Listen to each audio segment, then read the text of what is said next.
ओम काली हर हर महादेव सबै दर्शकबिनहरूलाई आज हामी जान्नेछौँ कसैमाथि मसानी क्रिया भएमा उसको स्वास्थ्यमा के प्रभाव हुन्छ अनि उलाई के समस्याको सामना गर्न पर्छ। किन ऊ धेरै जस्तो दरबार जान्छ त्यही नै किन उसको उपचार हुँदैन। पहिला हामी मुख्य कुरा बुझ्न पर्छ है। हामी धेरै जस्तो हनुमानजीको भगतको दरबार जान्छौँ, माता कालीको भगतको दरबारमा नि जान्छौँ, त्यही नि हाम्रो किन मसानीको समस्याको समाधान हुँदैन।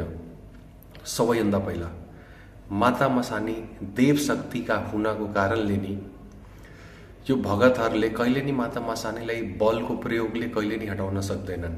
बलको प्रयोगले त बिर्सि नै हाल्नु।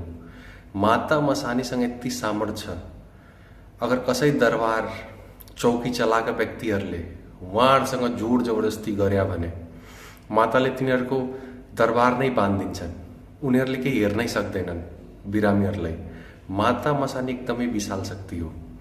अब धेरै जस्तो भगतहरूको मुख्य प्रश्न यो नै थियो कि हजुर हामीले त पूजा नि गर्छौँ, हनुमान चालिसा नि गर्छौँ, बजरंग बाणको नि पाठ गर्छौँ, त्यही नि किन हामीले लाभ पाउँदैनौँ। किन हामीलाई यो मन्त्र जाप गर्दा नि किन हामी सफल हुँदैनौँ आफ्नो तन्त्रकाटमा। हेर्नु, मुख्य कुरा अब बुझ्नु है। माता मसानी चाहिँ माता शीतलाको मसानी हो। उहाँको जुन स्थान छ माता शीतलाको दिल्लीभन्दा अगाडि गुडगाउँमा स्थित उहाँको शक्तिपीठ हो। अनि माता शीतलाले तन्त्रको जिम्मा माता मदानन उहाँलाई अन्य नामले चिनिन्छन्। माता मेलडी मसानी, माता चौगानन, शमशानको रानी, यो माता शीतलाको अन्तर्गतमा चल्नुहुन्छ। त्यसै कारणले उहाँको शक्ति विशाल छ, देव शक्ति हुनुहुन्छ। अब हनुमानजी चाहिँ भगवतीको सेवक हुनुहुन्छ। माँ दुर्गाको अगाडि जहिले नि कतै जाँदा माँ दुर्गाको अगाडि हनुमानजी हुनुहुन्छ, पछाडि बाबा भैरवनाथ। अनि कसरी हनुमान चालिसा गर्दा कसरी हनुमानजीले आफ्नै देवीको अंशमा प्रहार गर्नुहुन्छ। अनि अब यस्तो होइन कि हनुमानजीसँग बल छैन, बलको कुरै होइन। मुख्य कुरा चाहिँ के हो, हनुमानजीले आफ्नो बलको प्रयोग कहिले नि नारीमाथि गर्नु हुँदैन। यो कुरा पहिला हामीलाई बुझ्नु पर्नेछ। अनि देव शक्तिका हुन कारणले भगवतीका अंश यो जुन मेलडी मसानी, आसु मैत्रानी, माता धूतनी मसानी, यो सबै कालरात्रिको अन्तर्गतमा हुन्छन्। अनि त्यसै कारण देवीका अंश हुनको कारणले कहिले नि हनुमानजीले बलको प्रयोग गर्नु हुँदैन।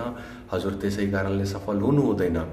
अब उहाँलाई अब दरबार नि जानुहुन्छ, दरबारमा नि तिनीहरूले भुभुती पानी फुकेर दिन्छन्। योले थोडी न त्यो ताबिज कहीँ जानुहुन्छ, मौलाना कहाँ ताबिज लाएर आउनुहुन्छ, ताबिजले नि हटाउन सक्दैन। कहाँ देव शक्तिलाई ताबिजले हटाउन सकिन्छ त। त्यो के भभूति के खानुहुन्छ। अनि यसले माता मसानीलाई हटाउने कसरी? माता मसानीलाई मात्र मनाउन मिल्छ।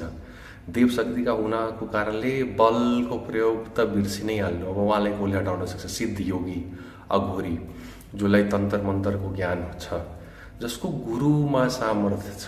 गुरु बलवान छ भने चेला अटोमेटिकली पहलवान हुन्छ। उसले के गर्छ, उहाँहरूसँग माताको सिद्धि हुन्छ। अनि उसले हजुरको अब उसँग जो नै जान्छ समस्या हुन्छ, उसले मातासँग प्रार्थना गरेर भोग प्रसाद चढाएर मातालाई मनाइहाल्छ। अनि माता बिस्तारै बिस्तारै मान्नुहुन्छ। अनि जसको माथि माताको क्रूर दृष्टि छ त्यो बिस्तारै बिस्तारै माताले छोड्नुहुन्छ। अनि 360 प्रकारका मसानी नै माता मदाननको अन्तर्गतमै चल्नुहुन्छ। त आशा छ यो भिडियोले हजुरहरूलाई धेरै नै हजुरको जुन मिसकन्सेप्सन थियो तन्त्रको विषयमा किन सफल हुनुहुन्न, त्यसै कारणले सफल हुनु हुँदैन। आशा छ यो भिडियो हजुरलाई धेरै नै इन्फर्मेटिभ लाग्यो होला। हामीलाई सपोर्ट गर्दै जानु। अनि हामीले तन्त्रको गुरु गद्दीको मुख्य कुराहरू हजुरको अगाडि नै राख्छौँ। आजको लागि यति नै। ओम नमो आदेश।